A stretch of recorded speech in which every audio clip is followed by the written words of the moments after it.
We have an extraordinary deep dive for you today. We really do. Because the sources you shared with me, they focus on a book that's, what, over 400 years old? 400 years, yeah. And yet somehow it feels like it was written about our lives right now, about the internet. It's uncanny. We're talking about Miguel de Cervantes' masterpiece, Don Quixote of La Mancha. And our mission here is to really get past the simple stuff. The guy fights a windmill. We all know that part. Right. But we want to extract the essential insights. Why this classic is so, it's alarmingly relevant to our age of curated identities, digital delusions, all of it. This book, it's from 1605, and it's often called the first modern novel, but it's so much more. Oh, absolutely. It's like it predicted the entire mechanism of celebrity and online performance. Oh. So today we're going to cover Cervantes' truly brutal life story. Which is essential. You have to know his story. Then the plot, the revolutionary literary stuff he invented, and how this character, Don Quixote, really became the original avatar. Okay, let's dig in. Let's do it. I think we have to open with the core idea, the thesis. It's the only way to really get why this book still hits so hard. Okay. This novel predicted modern society because, at its heart, it's a story about self-creation. It asks this really terrifying question. And it's a question for anyone who's ever, built a profile online. Exactly. What if the fantasies you escape to, your video games, your shows, your perfectly curated Instagram feed, what if that suddenly became your only reality? That is the ultimate cognitive dissonance, isn't it? It is. When the filter becomes the face, and you suddenly have to live up to this legend you invented for yourself. Precisely. We start with this man who is just consumed by stories. And through this incredible act of will, he decides to just jettison his boring, mundane reality. He loses his mind. Or maybe he gains a much more interesting one. That's the question, right? He decides to become a hero, and through these magnificent delusions, he ends up revealing this profound, even dangerous truth about the nature of reality itself and, the realities we choose to build for ourselves.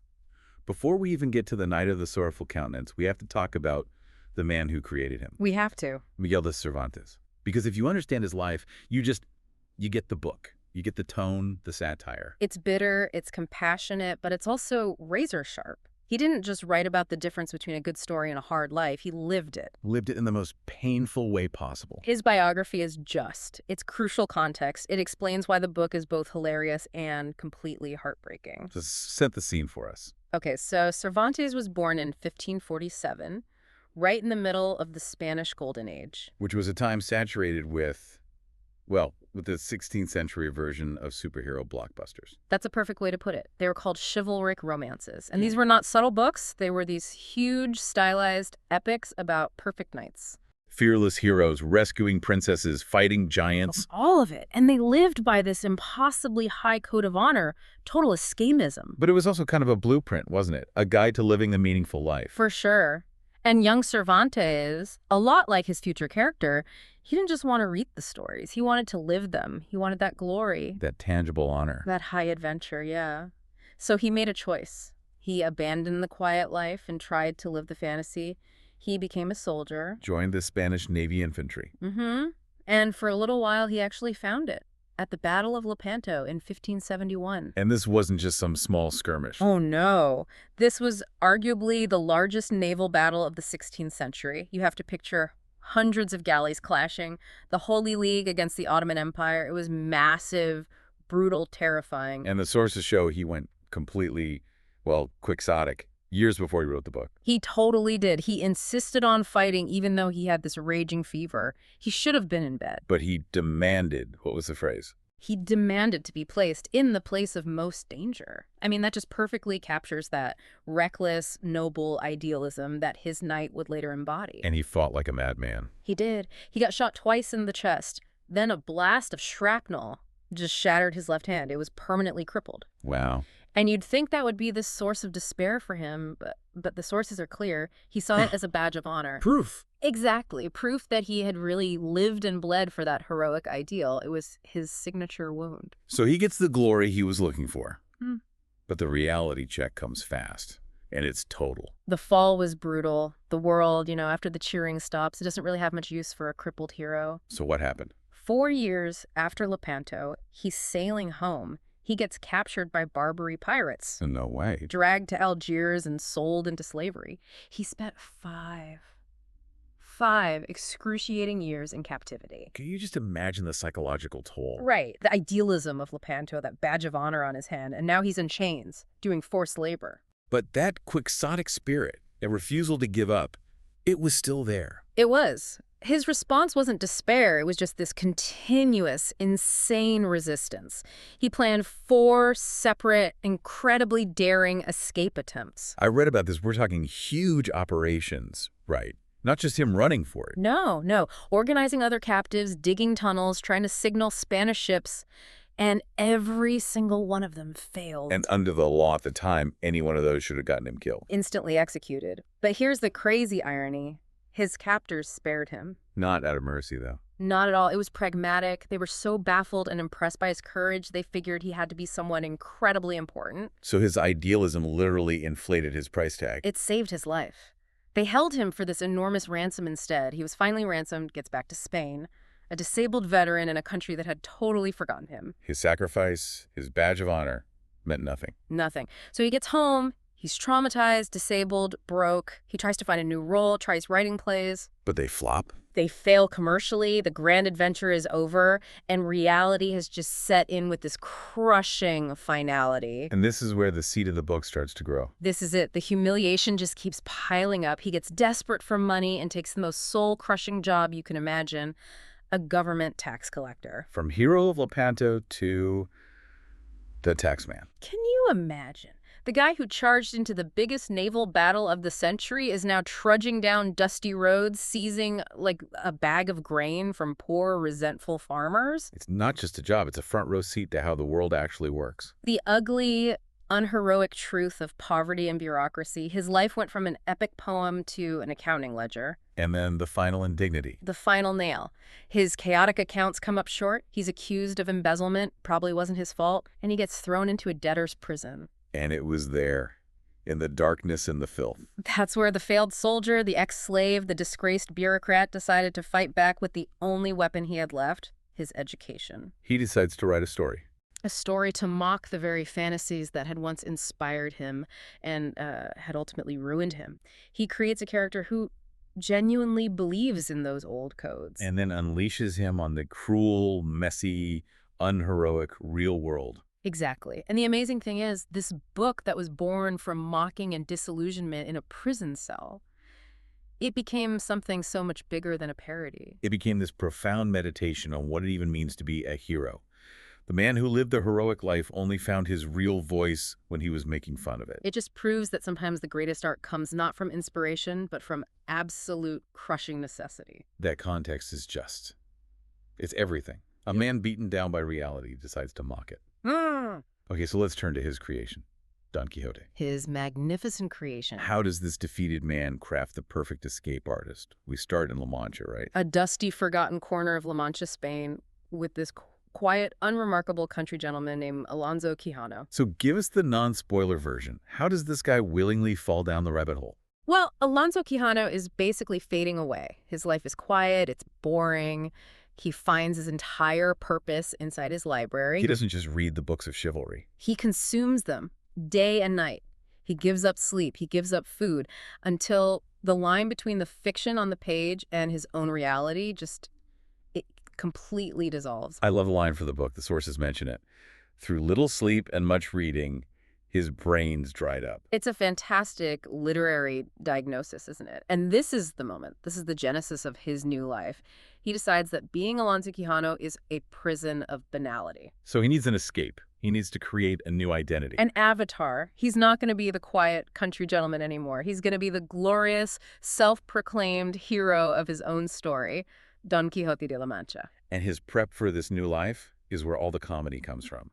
It's this incredible satire on, personal branding. It's just meticulous tragicomic preparation. He finds his great-grandfather's old armor. It's rusted. It's basically junk. And he patches the helmet whatsoever. With green ribbons and, most importantly, cardboard. Cardboard. A flimsy shield against the real world. Exactly. Then there's the horse. His old, bony farm horse, a creature with more blemishes than virtues. He renames him Rocinante. A name he spends 4 days thinking about. He needs it to have maximum gravitas. The focus on the name, the ceremony of it, that's so key. It's all about the aesthetics of heroism, not the reality of this poor horse. And then, of course, you need the cornerstone of any chivalric tale. A lady love. And this is maybe the most profound act of pure, intentional delusion in the whole book. He invents the peerless lady Dulcinea del Toboso. Who is she in real life? He sort of remembers this local peasant girl, Aldonza Lorenzo. She's known in the village for being good at salting pork. So a coarse, earthy, real woman. Yeah, and in his mind, he transforms her into this paragon of virtue and beauty. He's probably never even spoken to her, but she becomes the guiding star of his entire universe, the reason for all his glorious suffering. So we have the knight, the horse, and the lady. The perfect curated identity. But a hero needs a sidekick. A foil. Enter Sancho Panza.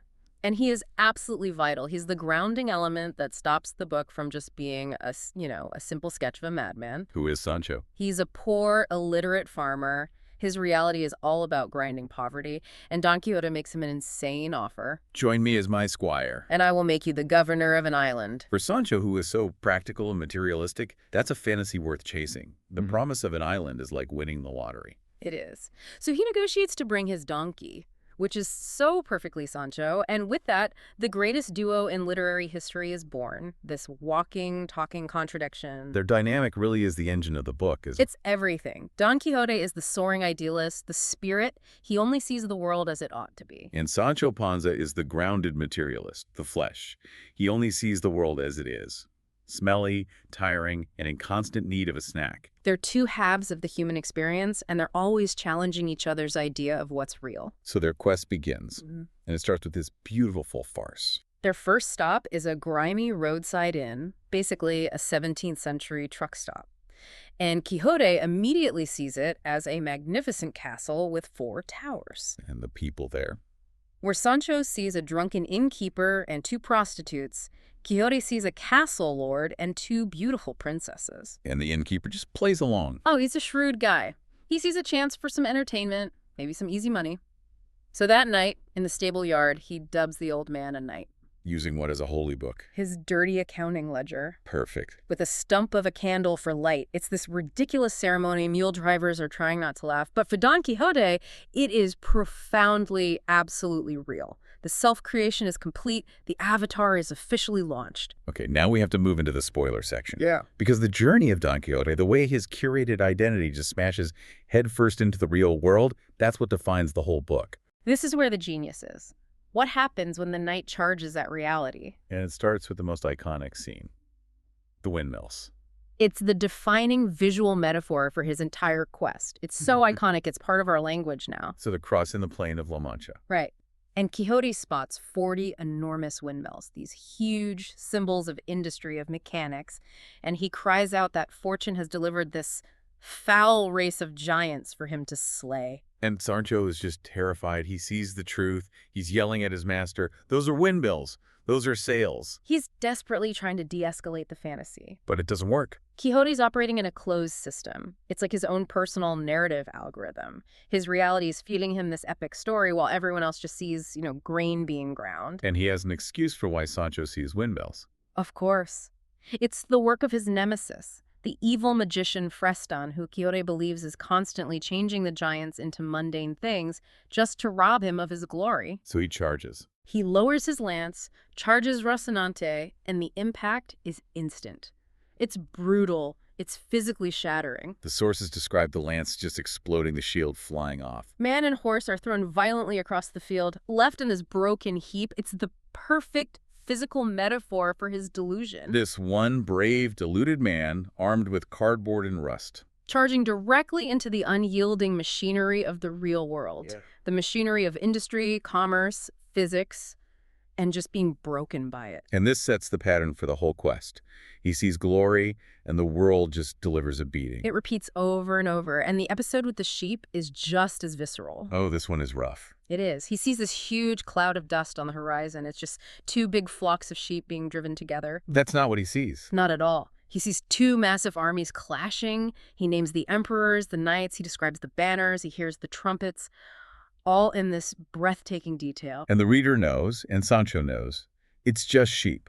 And that contrast between his internal poetry and the external stupidity of the act, that's the genius of it. So he charges straight into the flock. He actually kills some of them. Kills at least 7 animals. And the shepherds, who are not knights, they get enraged. They don't challenge him to a duel. No, they stone him mercilessly. They knock out several of his teeth. His fantasy has just violently interrupted their economic reality, so the world punishes his idealism. And then my favorite one, which I think captures the whole idea of curated reality, is the golden helmet of Mambrino. It's a magnificent moment. He sees a simple barber who's wearing a brass basin on his head. Just a normal shaving basin. To protect him from the rain. But Quixote sees the sunlight glinting off the brass, and for him, it instantly becomes the mythical golden helmet of Mambrino. And he attacks the barber. Terrified barber runs for his life, leaves the basin, and Quixote triumphantly puts this common wet basin on his head, completely oblivious to how ridiculous he looks. He wears it as a trophy. As proof of his victory. The genius is that he wasn't just mistaken. He made it real for himself through sheer force of will. He chose his reality, he imposed it on the world, and he won a trophy that only has value inside his own story. Exactly. And all these episodes, they force us to ask that central question. Is it really better to live a noble fantasy, committed to honor and justice, even if you get beaten up for it? Or to just endure a mundane, humiliating reality of tax collecting and toothaches?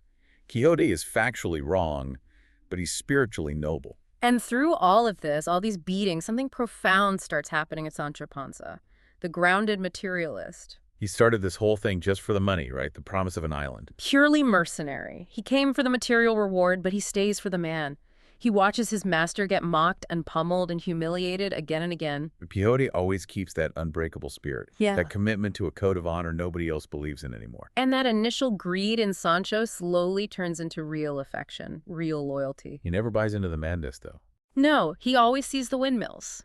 But he grows to love the magnificent man who sees the giants. His role completely shifts. He's still the anchor to reality. But now he's also the guardian of the dreamer. He protects Quixote, even as he's arguing with him about whether that's an army or just, lunch. It's this wonderful, complex reversal.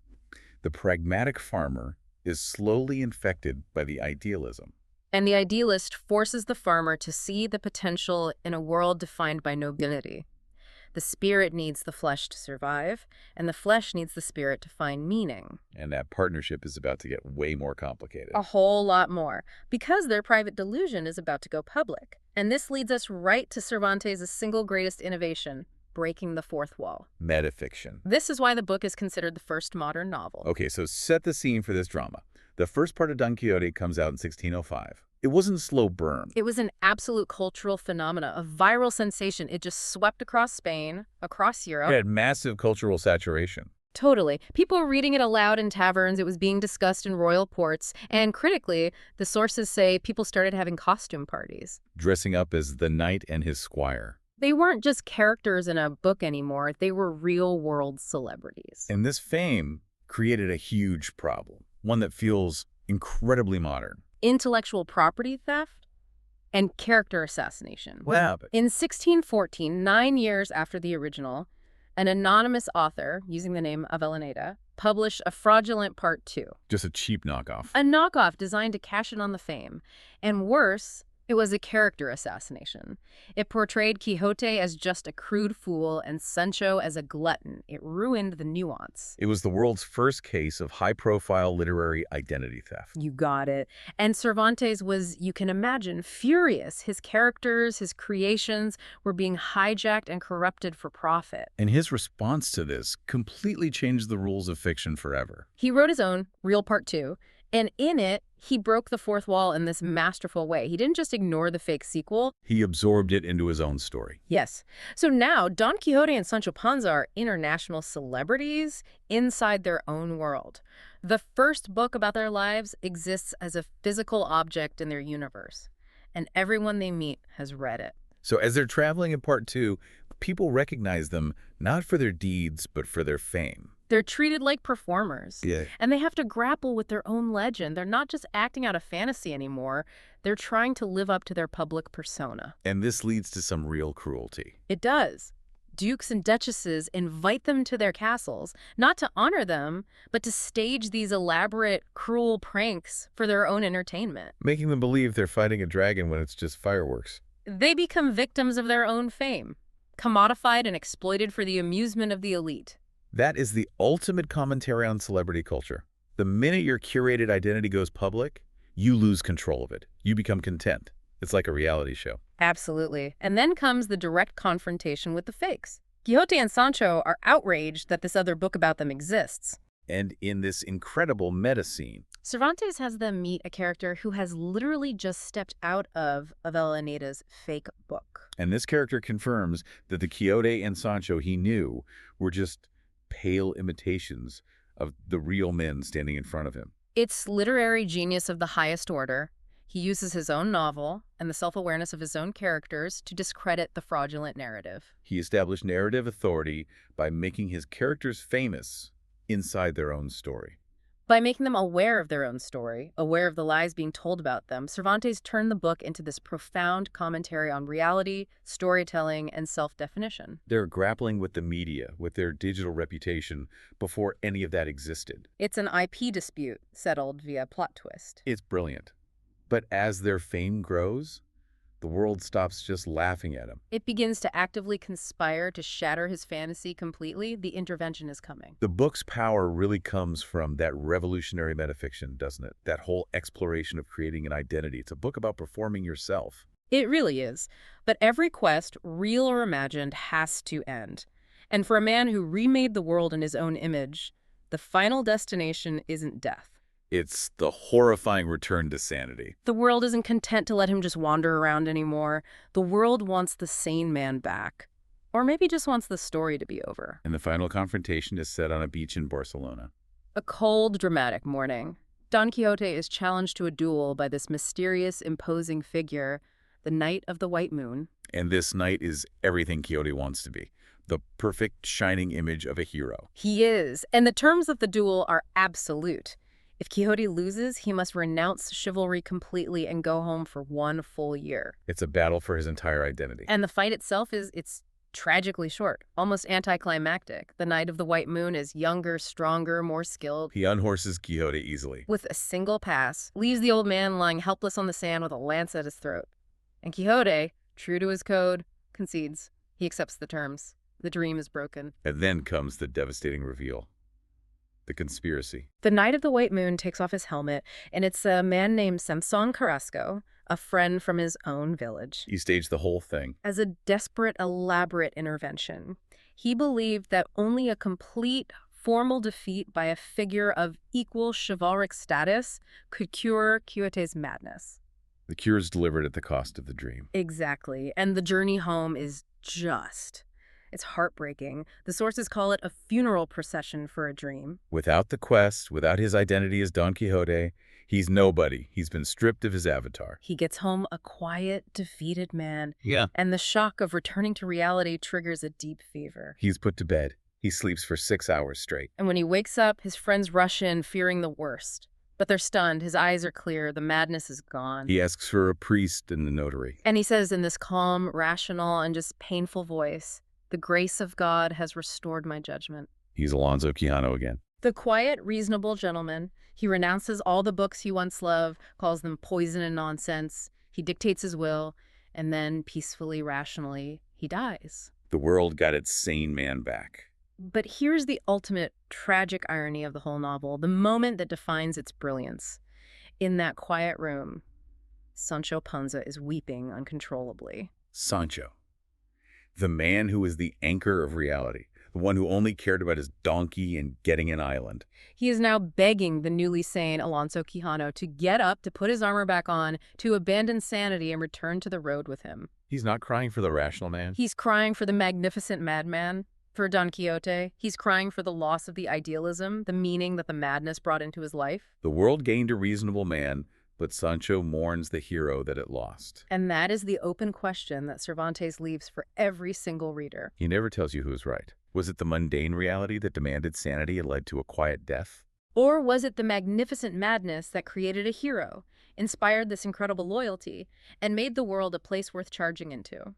The choice of which reality to endorse, fact, or spirit is left entirely up to you. So we started this deep dive with Cervantes' brutal life. The soldier, the slave, the failed playwright, the tax collector. And we traced his journey from that deep disillusionment to the creation of the world's first self-aware fictional hero. We saw how he took his own failures, his own physical and legal pain, and crafted a story that questions the very nature of truth and identity. Creating a literary technique metafiction that still defines storytelling today. An essential metaphor, the quixotic charge that remains globally relevant. And the lasting provocation, the thing for you, the learner, to mull over is this. Don Quixote died sane. He renounced his dream. But his loyalty, his magnificent spirit, it lived on in the man who always saw reality, Sancho Panza. So the question isn't just which reality you choose to inhabit or which digital avatar you choose to curate. The final essential question is what is truly lost when that dream, your purpose, your self-invented ideal is finally shattered? And what kind of legacy does your chosen reality leave behind in the hearts of the people who followed you, who will mourn the death of the avatar? Thank you for joining us on this deep dive into Don Quixote. We invite you to continue your own exploration of this incredible book and its profound relevance to our own strange, hyper-curated modern world. We'll see you next time.